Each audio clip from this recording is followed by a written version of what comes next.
Emotional cheating. Oh my God. You know what? My heart goes out to you. And I've worked with this with individuals many, many times. And oftentimes, lurking behind the emotional is that fear that it's a full-fledged affair. And frankly, to me, from our purposes at the Marriage Foundation, they might as well be the same. Why am I saying that? And I put it also in the same category as porn. Now, there's people who put that on a scale and say, no, porn is only this bad, and emotional fear is that bad, sexting is this bad, and a full-fledged affair is another thing altogether, and my husband had a baby with another woman, okay, I can't help you with that one. Why is it the same? Because here, we are not about doing therapy. We're not about long-term counseling sessions teaching you how to live with something or teaching you how to overcome your emotions and stuff like that. That's, in my opinion, not what is needed. Now, I used to be a divorce mediator. I was a divorce mediator until 2001. I switched because a couple asked me to help them save their marriage. And so I did a deep dive into marriage, and not from a psychological perspective. Why not? Because I really don't think it's relevant. And I'll tell you why. And then I'm going to address this topic. So stay with me, because this is really going to be life-changing for you. Because I know that if you want a happy marriage, you don't try to fix what's happening now. It's a fact that your marriage is already not working, or there would be no emotional affair. If your marriage is working, think back to the beginning of your marriage. What was working? What defined it as working? Let's talk about it. Number one, you couldn't wait to see each other. You had plenty of romance, plenty of sex. You loved talking to each other. You love spending time with each other. All of those things have been put off to the side as life seems to come in. But it's not that life is coming in. What it is this. I'm going to give you the truth.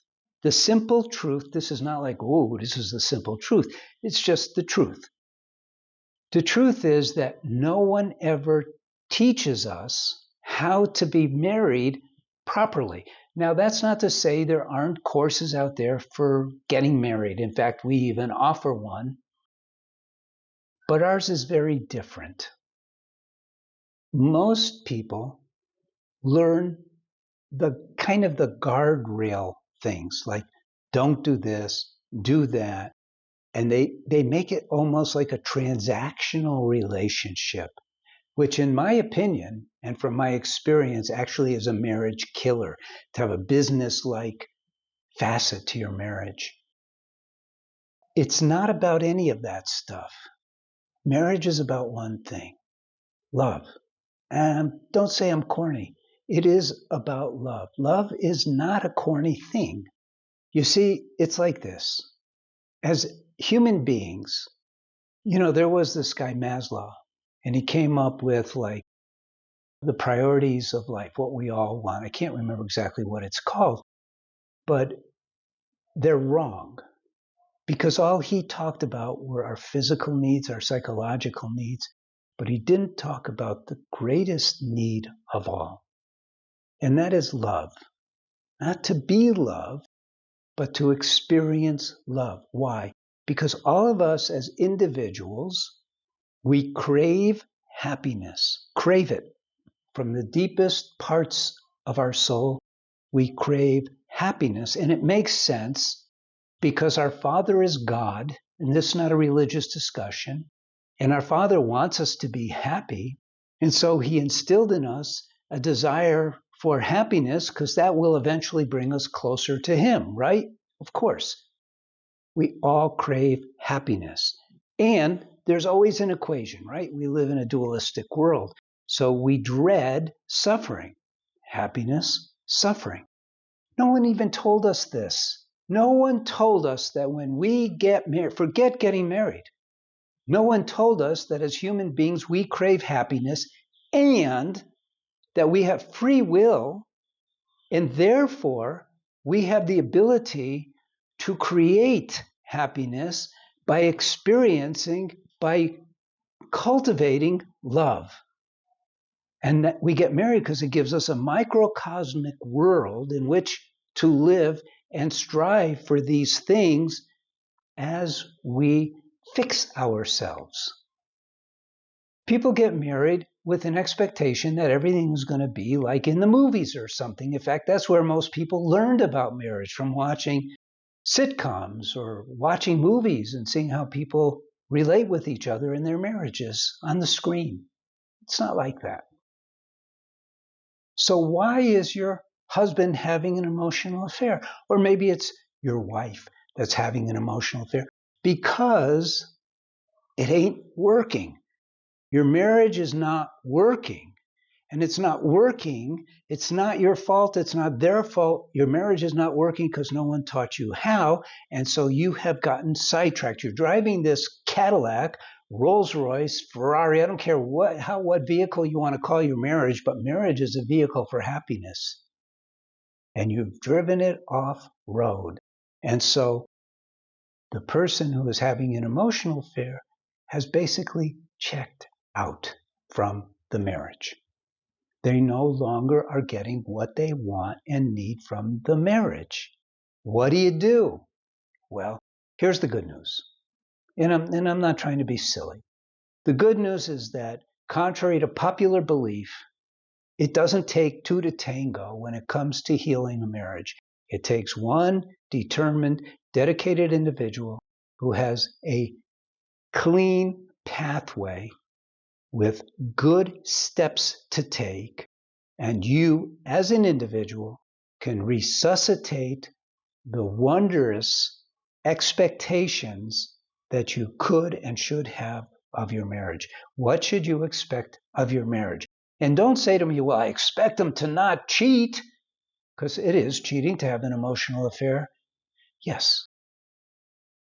But unfortunately, you have not had expectations of yourself. That's not your fault. I'm not putting it on you. It is not your fault. The marriage has been falling apart steadily, if someone is having an emotional affair already, for quite a while, because you didn't know. You didn't know. Now, there were signs, but you didn't know how to react to those signs. You didn't know what to do based on those signs. So here's what I want you to do. I'm going to combine this with a quote-unquote sales pitch. It's a quasi-sales pitch. I don't like doing sales pitches because these videos are to help people without getting them to buy something. But in this case, you need to buy something. Now, what we usually tell people, what I tell people is, look, if you're just having a little bumpiness in your marriage, these videos are awesome. You'll start getting a sense of what marriage is supposed to be. And over time, you'll apply it. And I hear about this all the time. People thank me in the comments. And they go, you really helped my marriage. You really turned my marriage around. This is amazing stuff, blah, blah, blah. And I'm very grateful for those comments. But you're past that point. If there's an emotional affair going on, and it might be you who's in the middle of an emotional affair, then what you need to do is go back to the basics. Go back to the basics. And live your marriage by the numbers. Now, I'm going to share something with you to illustrate this point that I've never revealed before in these videos. But I was a teenager in the 60s. And I learned to fly an airplane in the 60s.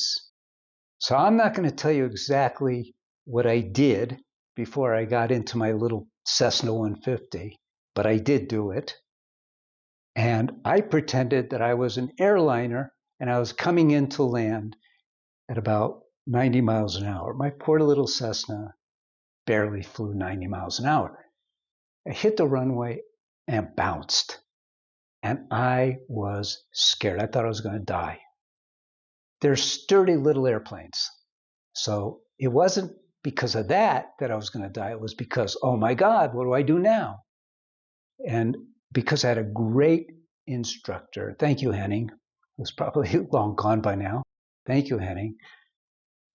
A voice went, go by the numbers, go by the numbers, go by the numbers. That's what I did. And I'm here now. So obviously it worked. And that's what you need to do with your marriage. But you don't know the numbers. So what you really need to do, I have 2 books that I've written, and they're great. They have saved so many marriages, but not from an affair. In an affair, you need more than going by the numbers because you're freaked out. So what I teach in the beginning on the online course, and I have one for men and one for women. In the beginning, I teach you how to get calm. I explain how the mind works. I teach you about the hierarchy of soul, body, mind, which you have to know. I teach you a SOW technique, SEW, which is amazing. Stop, evaluate, act with wisdom. And then I guide you step by step back to reality. And what is reality? Is a happy, love-filled marriage. We get married to be happy.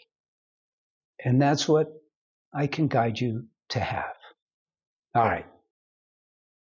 Do me a favor and subscribe to this channel if you didn't already subscribe. Like the video, share the video, leave a comment, if nothing else, to say thank you. And I hope to see you again. And I pray for you because your situation is serious. I'm Paul Friedman, founder of the Marriage Foundation. God bless you. Take care.